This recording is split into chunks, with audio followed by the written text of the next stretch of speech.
Thank you for being here this morning, everyone. I'm delighted to be here today representing the Computers Privacy and Data Protection Conference as its managing director. CPDP is the annual multi-stakeholder forum gathering academics, lawyers, industry, policymakers, civil society, privacy activists, artists, and more from all over the world in an arena to exchange and debate the latest emerging issues affecting today's digital society. The theme of this year's conference centers around data protection and privacy in transitional times. While developing this theme, we were still very much in the depths of the pandemic, sort of noting the tangible changes in the adoption and reliance on digital solutions and infrastructures. Beyond issues of privacy and data protection, we find that it is vital to explore the central themes of today's digital society in the wider context of pre-existing power relations and fundamental rights. So it is here in Brussels that we bring together more than 450 speakers from around the world in more than 90 panels, informing and playing a key role in setting the agenda for the future of data protection and privacy in our use of technology. We had the privilege yesterday of opening this year's conference in the evening, where we welcomed Chelsea Manning to the stage for a conversation entitled Privacy Against Power. Having recently returned from the Ukrainian-Polish border, Chelsea Manning highlighted the urgency of private and secure communications, particularly in the context of trans rights activism under conditions of conflict. So I take this opportunity to introduce Chelsea Manning, activist and security analyst at NIM Technologies, Harry Halpin, CEO of NIM, Professor Paul de Hurt, founder and director of CPDP, and Jaya Clara Brecke, Chief Strategy Officer at NIM. So without further ado, Harry, I pass the mic on to you. Yeah, so we are very proud to sponsor CPDP. NIM is a Swiss privacy company, so we try to produce essentially networks that don't collect data to begin with, secure networks that people can trust for the future, for their internet usage on a daily level. We came out of a European Commission project that was provoked by the Snowden revelations that the NSA was spying on, at the time, Chancellor Merkel and others within the European Parliament and governments. And we created a sort of technical way to prevent that spying. To our knowledge, it's the only technology which prevents sort of nation-state, NSA, or at this point, one could argue Russia or Chinese government-level surveillance. And we were very lucky. We spun the company out, and we kind of were conceiving of how we're going to build it. And then I knew Chelsea from kind of earlier work, and I asked Chelsea to do a review of our design, and Chelsea noticed that she had independently designed something quite similar. And so we've been very pleased to work together. And so we do think that, both regulations, like the General Data Protection Regulation, are very important, but they need to be enforced not only via fines to Silicon Valley companies or rogue governments, like often the United States, but they also need to be enforced on the level of technology. And this could, maybe not now, but over the next few years, present to Europe an opportunity to really build a new kind of computing technology that respects fundamental rights at its inception, as opposed to the sort of surveillance-based models that are currently being pushed in Silicon Valley. So that's it. Chelsea, you want to add something? Test. I think basically I've been working at NIM for about a year, like a little bit more than that for the audit itself, because I think it was February of 2021 is when I started working with y'all, and now I'm actually working for the company, and I think our main focus, at least my particular main focus, is to speed up the network to make it usable, which I think we can accomplish and be able to do over the next 24 months. That's about a year or two. Yeah. Yeah, so about the next year or two. So yeah, I think I'm excited to work with NIM. I'm excited to work with my European partners out here. I'm based in Brooklyn, New York, and obviously the political climate in the United States has been quite intense as of late. And I think that at least allows me to have some a different perspective from the perspective of sort of like how privacy operates and works in an environment where there's a lot of uncertainty. There's a lot of uncertainty. Obviously, I was at the Ukraine-Polish border, sort of there as a volunteer, but also information gathering in terms of like taking notes about the particular electronic and security and surveillance counter surveillance needs of vulnerable groups of people who are in an intense situation that crops up unexpectedly. I think most of the refugees that I encountered, were going about their daily lives, not expecting any significant changes in their lives, and suddenly they are moving across a country, a large country that still maintains its broadband internet, its cell phone networks, et cetera. So many vectors of potential surveillance and targeting by a potential threat group. In this case, a foreign power in Russia, and now in the United States, we sort of have obviously there's rumors that Roe v. Wade will be overturned in the next few days. I think this week is whenever it's Yeah, it's supposed to. So abortion rights abortion in the United States, abortion rights access, reproductive rights access, and things like that. In terms of like how is it going to work in an incredibly information-rich environment where everybody has access to a cell phone, where every thing that you do using your electronic computers and phones and mobile devices, et cetera, is accessible by a state actor. In the case of the U.S., you have your state authorities and potentially the federal government if the Republicans get their way. So we'll see. And NIM is a potential. NIM is a potential solution to that. I don't think it's the only solution to that, but I think that the technology that we work on takes into account so many different potential threat groups and threat models, and whether it's a state actor, whether it's a ISP, whether it's a hostile group that's looking for you and has some access to the electronic networks as it stands. These are all things that can be mitigated and protected against with this tool and with this platform. So I'm excited to work on it. Thank you, Chelsea. If I can, just before we take a few questions, might I also ask Professor Paul de Hurt just to say a few closing words? Yes, I want. I'm Paul de Hurt. I'm founded CPDP, and we are interested in all discussions on privacy and data protection, but we like courageous people. And so that's why we were honored to have you with us this year. We think in a lot of debates, privacy and data protection interest only can be safeguarded effectively if people go and stand for it, and that at all levels. And we don't. We have obvious heroes, and we are always proud of them. But there are a lot of silent diplomats, and at CPDP at this moment, 3 days being organized in Les Halles, the Scarbeek, for 3 days, more than 1,000 people participating and a lot of speakers. And all these panels are an open invitation for people to clarify their position, to take a stand where possible, and so on. For instance, there's a panel running now with Facebook speakers explaining that they have a program on data for the good.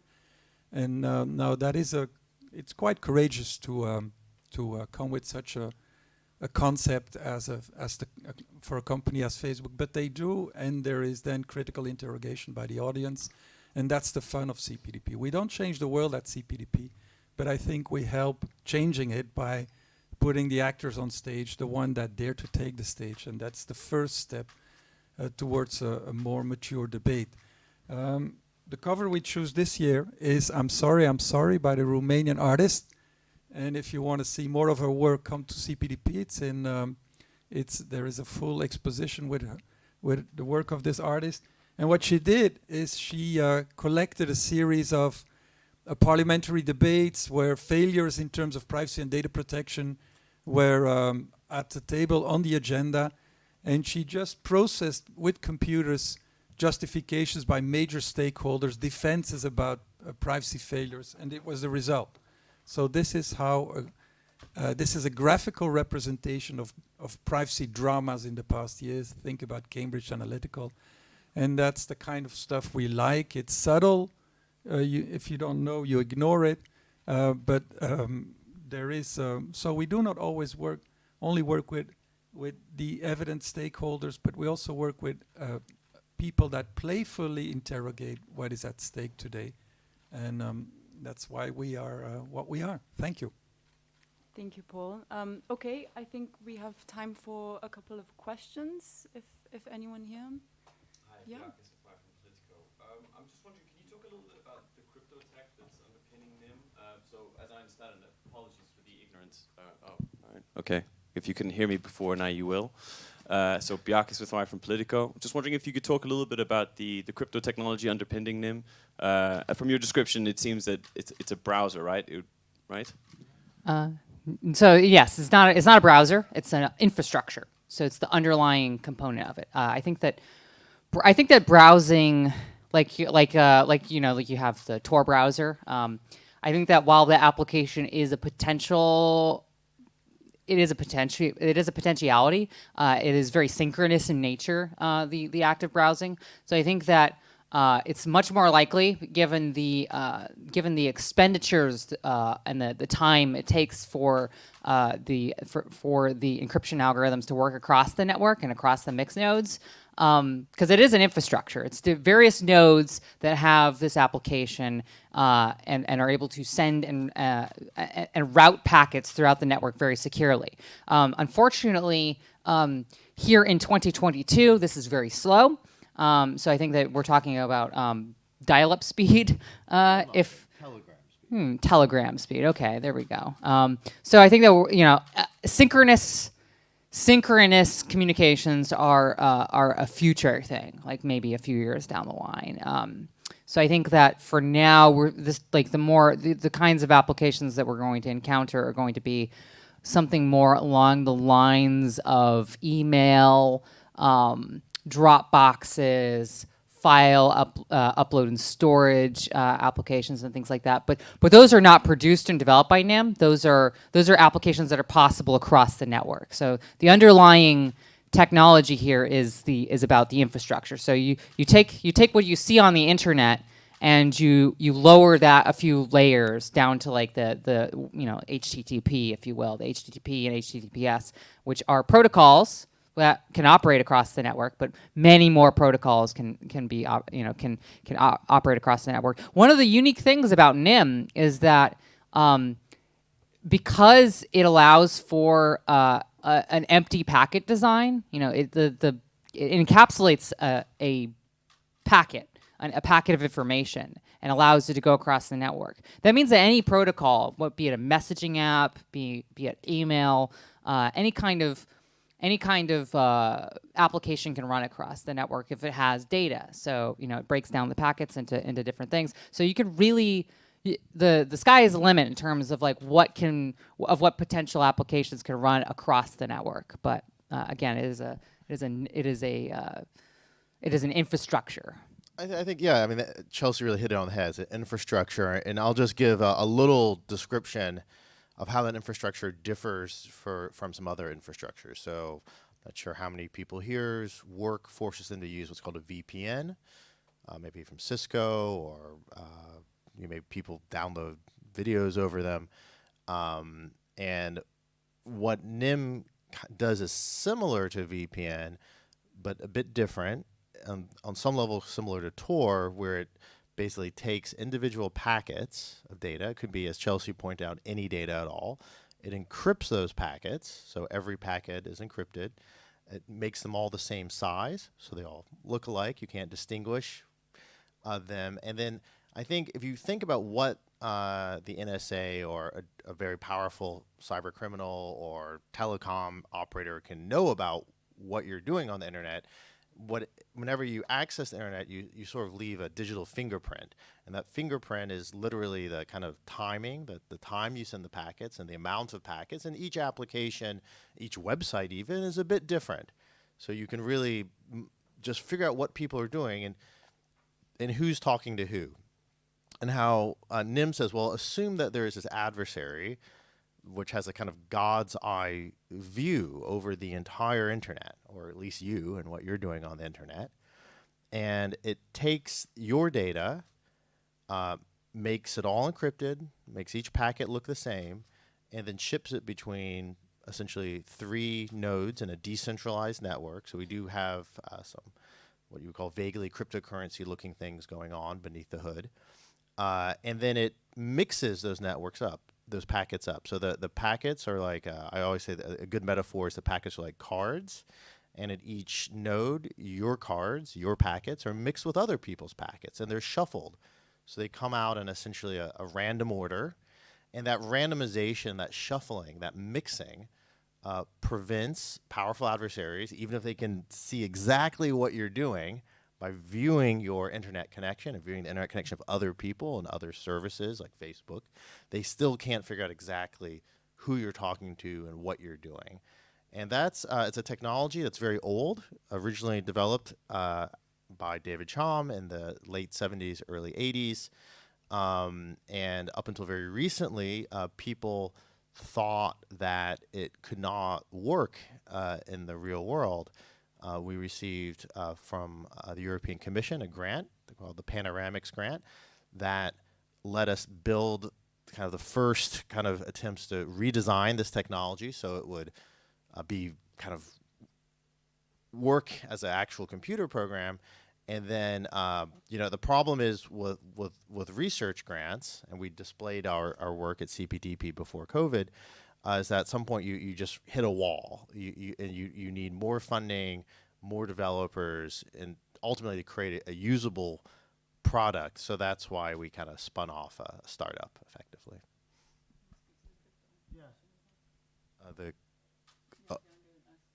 So for the crypto version, the way you want to cryptocurrency, is that what you're interested in? Or? Well, no, I'd love to know why you decided to come up with a cryptocurrency, whether that's to incentivize people getting into it, seeing as it's a hot new thing. But I'm guessing we're talking about blockchain technology, because I mean, well, everything that you're talking about also sounds like a mixer, like Tornado. That's right. Yeah.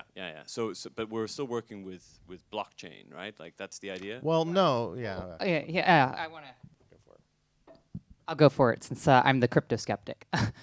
So this is not a cryptocurrency. So I want to make that distinction. This is a mixnet. While it has that component of, it has a blockchain component, that is not what makes the infrastructure run. As a user across the network, you're never going to see that. You're never going to interact with that. This is to incentivize nodes across the network and to balance the network out. So I like to think of the tokens less as assets and more as like bus tickets, right? So it's a way of ensuring that that the network isn't overloaded by anyone, that there aren't any bad actors. So it disincentivizes people from abusing and overusing the network, but also gives people an incentive to run nodes on the network. So this is a problem that happened with Tor. Right, so Tor has I think 3,000 nodes across. Yeah, 3,000 to 6,000 nodes at any given time across the network. These are just volunteers who set up a node across the network. But they don't get anything. They spend money on their server, on the maintenance costs, and things like that. So if you are running a node on the mixnet for NIM. You essentially get tokens for that. So you have a proof of mixing, token is what you get. And so this is not something that any person who actually uses the network as a client, from client to client, is never going to see this. They're never going to interact with it.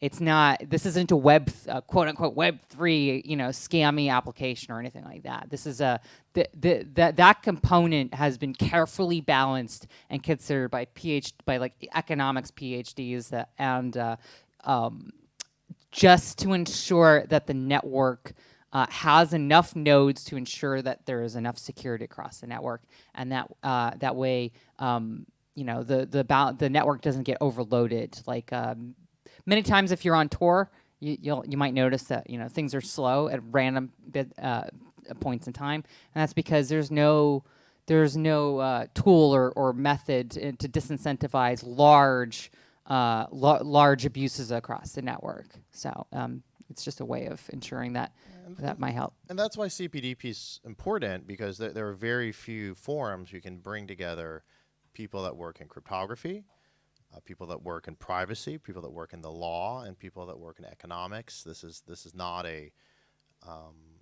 common combination of people. So we would like to thank Paul for actually helping over the years bring this large community of people who focus on privacy together, because there are no other real forums where you have these kinds of different people who can think up these new systems. GDPR itself wouldn't exist without technologists talking to lawyers. Thank you, Harry. Did you want to follow up on your question, or maybe? Sure. So are we talking about governance tokens? And I guess these tokens can be bought or No. sold? The way you think about them is reputation. So if I, from a very technical perspective, when let's say I'm helping ensure the privacy of users by mixing their packets. These are, if our company did this all for you, we would know exactly who you're talking to and what you're doing, because we would have all your packets. So we have to distribute your packets over a group, and we have to make sure that your packets are mixed with enough other people's packets. So it's intuitive to some extent. You cannot be private unless you're in a crowd. You can't be anonymous unless you're in a crowd of people. Now, the problem is that you're dealing with a lot of strangers. And what if they drop your packets? What if they kind of abuse their role in the system to try to cheat, to maybe get so many packets they can figure out what you're doing? And so effectively, it's there's a very old concept called reputation systems, where you basically say, well, if this person's somehow doing the right thing, they're mixing your packets correctly, we can verify that independently so that we don't just trust them, but we can kind of use cryptography to figure out they're not lying. Then we give them kind of more reputation. And people that act in a way that is dishonest, you give them less. And then over time, the system sort of balances itself out to deliver what we hope is honest, good performance. Does that make sense? Yeah. Thank you. I think we also would like to, if you want to ask your question. Yeah, we can keep talking. Then Afterwards, if you... Sure. Is it on? I don't know. I don't know. Well, do you hear me like this? Okay. Yeah. It's off. But the Turn person it on, behind but- can help. Well, I think it's the first sign for. Okay, there we go. Okay. Birgit Radatz from the German Public Radio ARD. Sorry to interrupt your really technical discourse, but I have a political question, actually, Chelsea Manning. Hey. Huh? Oh, hi. I'm Just acknowledging. sorry. Yeah, I have a more political question, actually. Okay. How do you see recently decisions of the European Union when it comes to, let's say, data protection, but also, like, I'm referring also to the chat control, because there's a huge, let's say, discussion about protecting children from abusive child pornography by controlling chats like WhatsApp, Signal, Threema, you name it. Do you see this kind of discussions in the European Union, and how do you see them? I mean, is there this kind of problem between protecting and protecting, like protecting data, protecting people's human rights? So, yeah.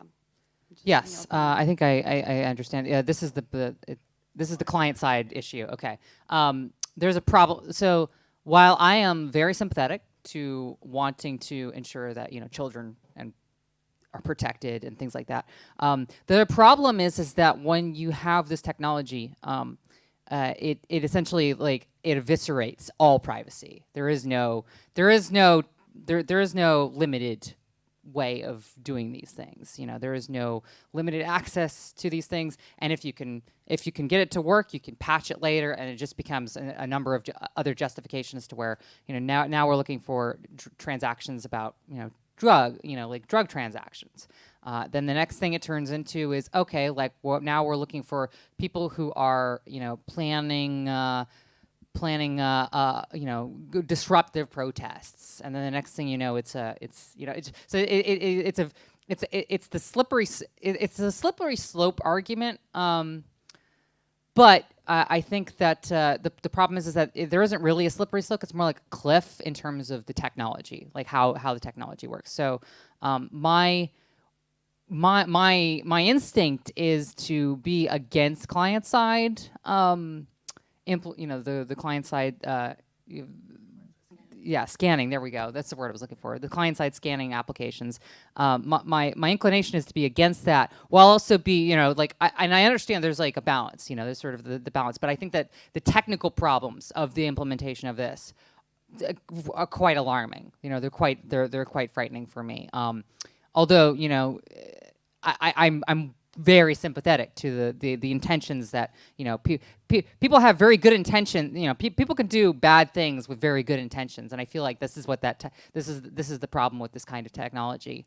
And I've spoken to people at Apple post iMessage whenever there was that, and I'm very skeptical of the ability to limit the use of this technology from being abused in future by state actors, by corporations and whatnot, in terms of, you know, one day you're looking for one thing, and then the next thing it's something else. You know, so it just gets bigger and bigger, and I think that's sort of easing us into a more heavily surveilled environment. Thank you. Would you like to follow up on that, or are there any other questions?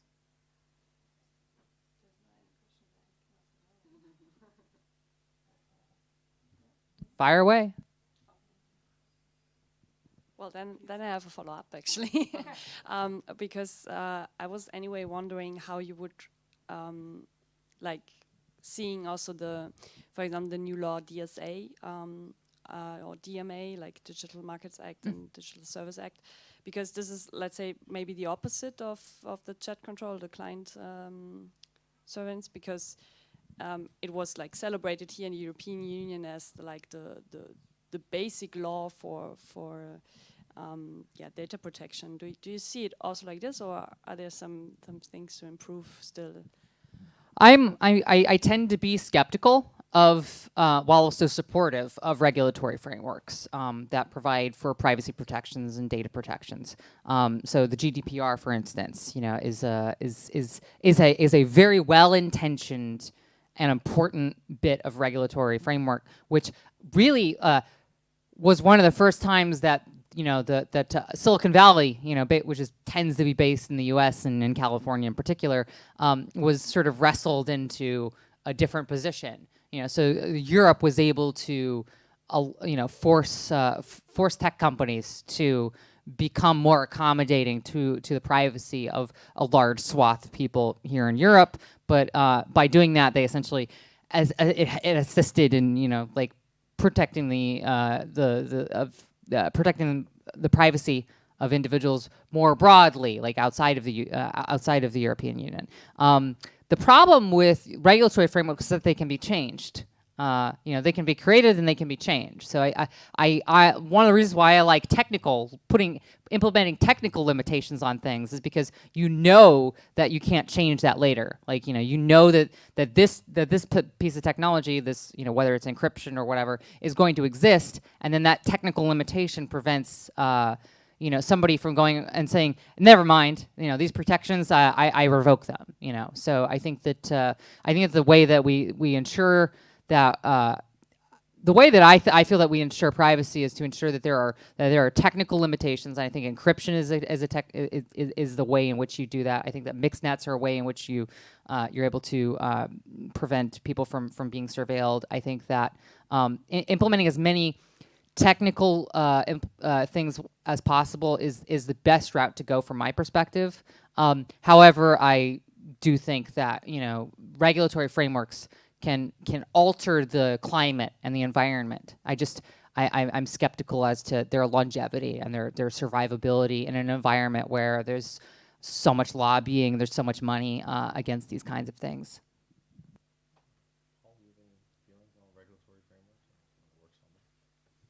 Yeah, I think we have been sleeping a while in Europe with the pandemic and the GDPR as a nightingale music, but it's time to wake up.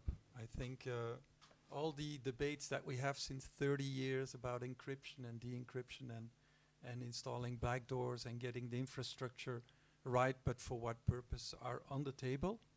There are new actors, there are new rhetorics, but it's crucial to think about it. And so there are many issues out there that are just a rehearsal or rehearsing the older themes that were at the heart of privacy concerns 30 years ago, and they're all back. And it's about anonymity.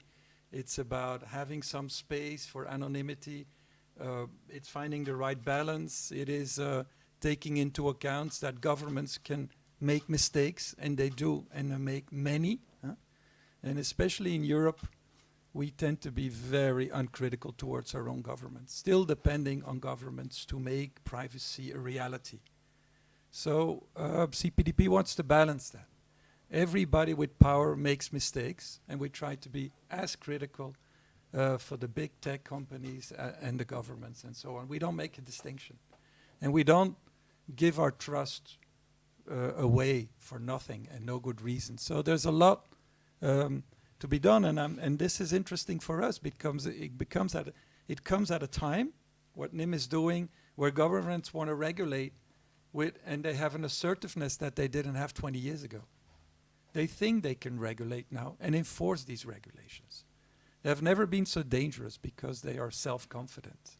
So times are changing, but this is going to be, in terms of drama, the most interesting time, because this new self-confidence is boosted by vendor stories about technological solutionism, and there is a belief that states can do micromanagement. We have seen that under the pandemic, and so for me that is really horrible to see all those clowns thinking that they can do it, and whereas clowns is a friendly term, so we should learn in Europe that government should not be too smart.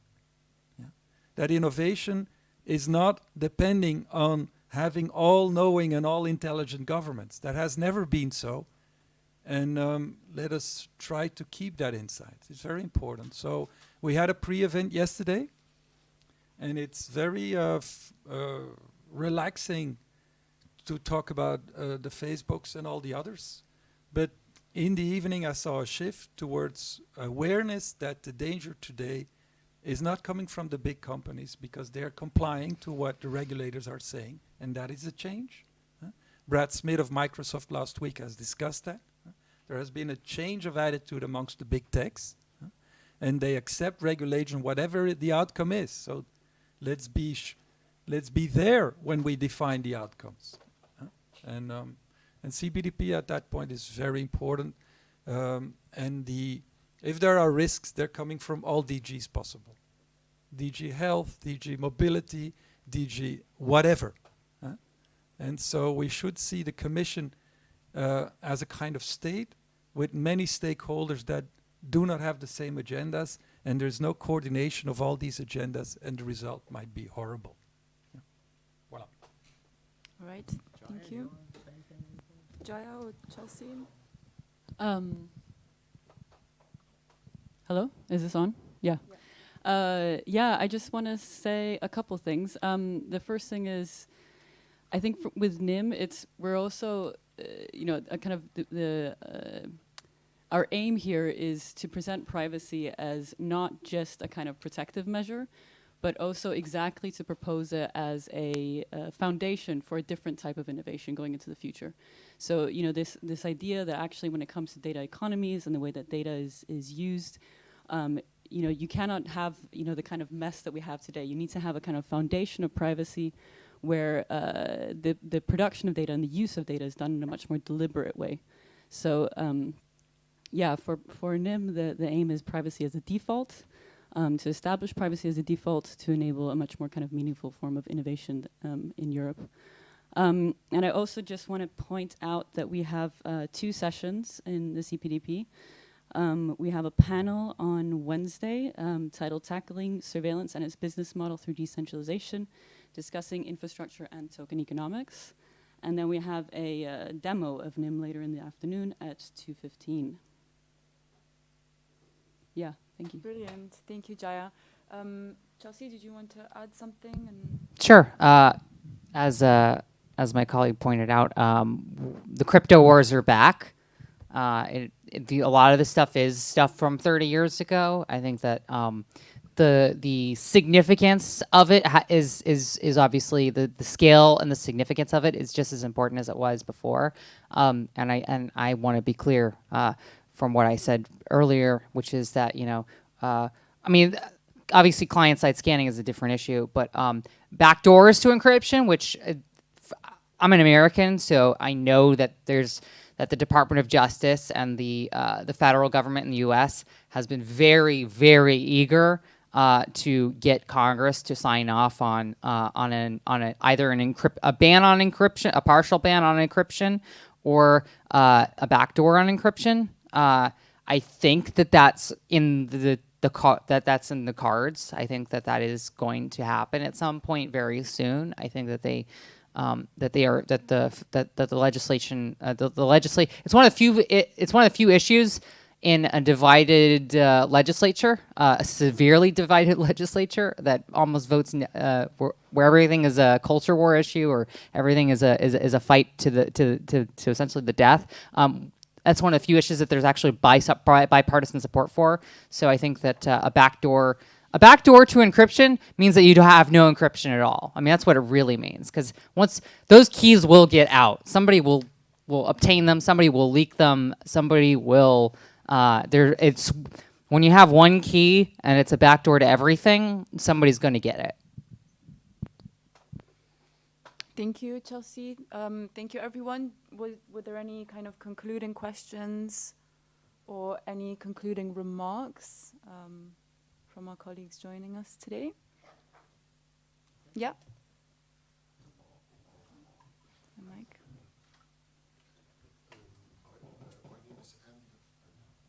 Yeah, my name is Andy Vermoot. I'm a human rights defender and activist. And I've heard about IPO, the cooperation between Microsoft and Apple to stop with passwords in the future. And I wanted to ask on the privacy level what you think about this new evolution. And next to that, I wanted to ask to Paul de Hert he talked about Cambridge Analytica.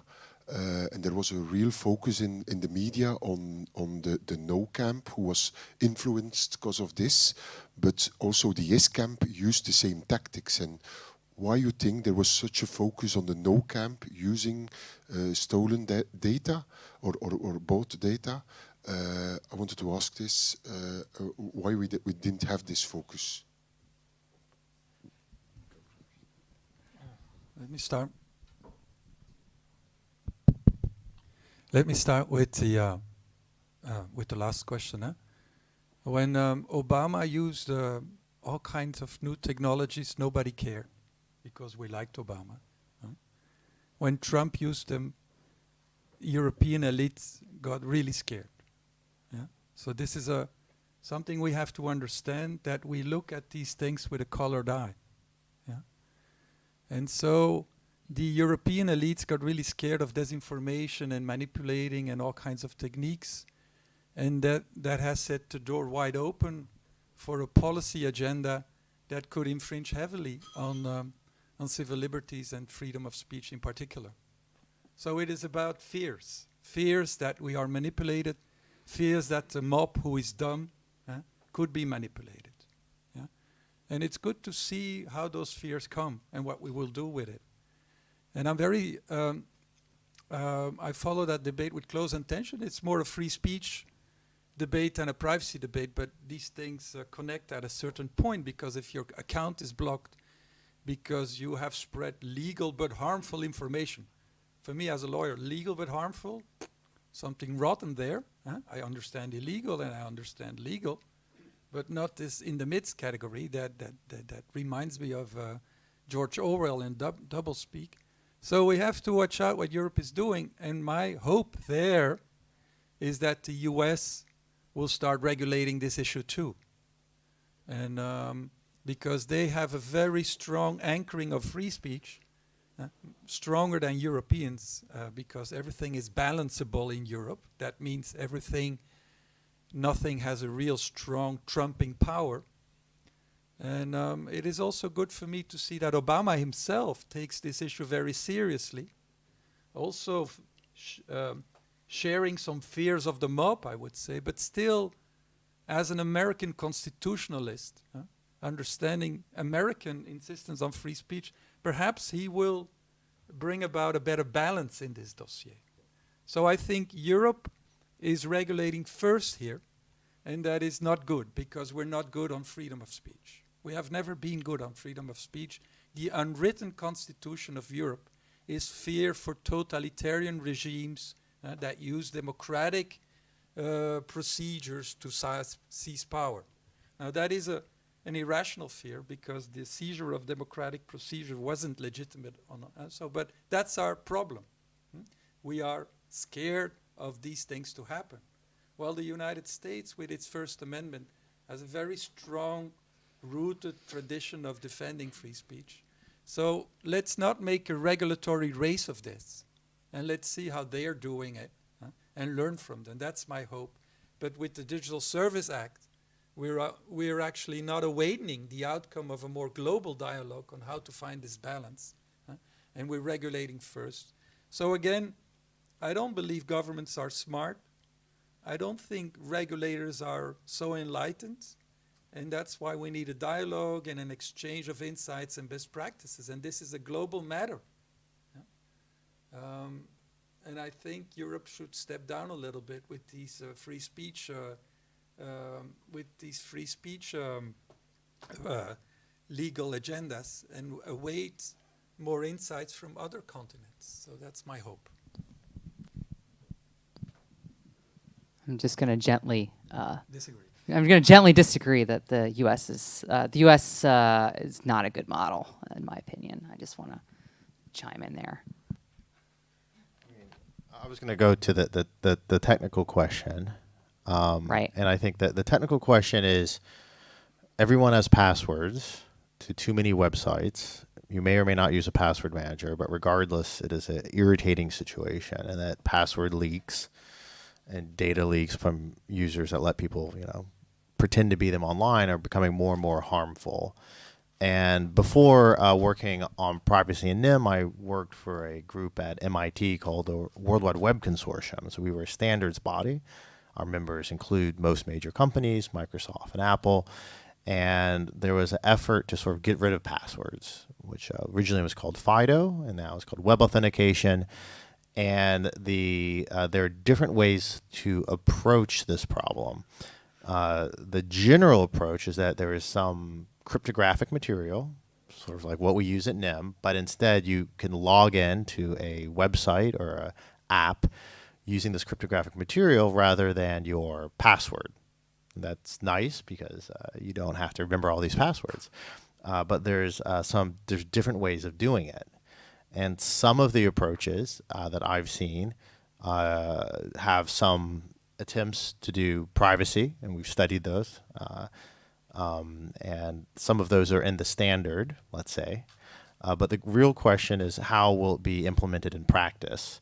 And I think there was also, and there has been since the beginning of this effort, a desire to use biometrics as the primary way to access websites and your identity online. And there's a little bit of a misunderstanding with biometrics. The general theory behind biometrics is that they can't be copied, but I think it's actually they can. We've had cases where people have used, for example, photographs of politicians that are very high resolution to basically get or collected fingerprints, so forth and so on, to get their biometric data and then use that to log in. So I do support any effort to make using the internet easier.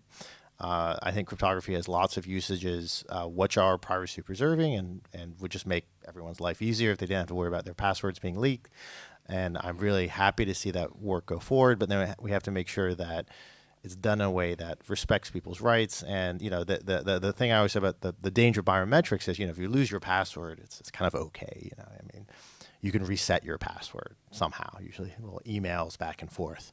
But if someone hacks your biometrics, you can't get a new hand very easily or new eyeballs. So you have to be very careful with biometric data. And I think we should, in general, refrain from using it as much as possible. I want to follow on that, just to show you how not good we did it in Europe. So with the biometrical data, you only have, in terms of raw data, only one kind of data. It's yours. It's unique. So the privacy recommendation would be to work with templates, which is a filtered result. But I'm very open to criticism there. But what I do know is that for very banal reasons, in the European passport and on all identity cards, the data there, it's raw data. And it shouldn't be raw data. It could have been a template, a filtered, and if they steal that template, then you can take another template or something. So you can, and the reason why Europe didn't go for this template idea then was because of patents. Because a lot of these templates were owned by American companies, and they just wanted the easy way.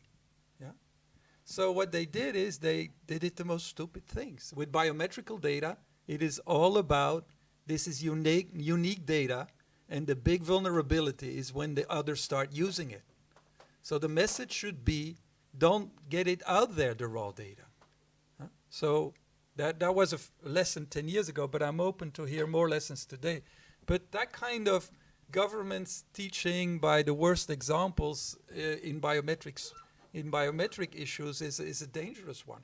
So the only thing what I think when you talk about the Googles and the Apples going to shift toward other passwords is that you will, this is the, if the private industry starts making full use of biometrical identification data, then the governments will say, well, what's the problem if we do it too, because you're using your biometrical data anyhow to access whatever.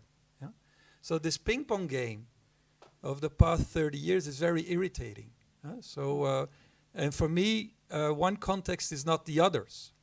So I could accept biometrical use of my data when it facilitates my life, but that doesn't mean I sign up for governmental programs collecting my biometrical data. But this will happen. And that's the kind of argument I've been hearing too much.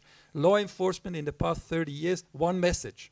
We're innocent, we do nothing, people give away their privacy on social media, so let us have some more powers. I've heard that too many times.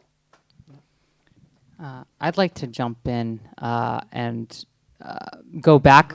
No. I'd like to go back to the because when I said the United States is not a very good model for free speech in particular as a discussion point. And then you mentioned patents, copyright. In the United States, I think one of the failings of the United States as a model for free speech is that it is a system in which the more money you have, the more free speech you have, right? So there's a legislative pipeline coming into play right now. There's legislative proposals in the U.S.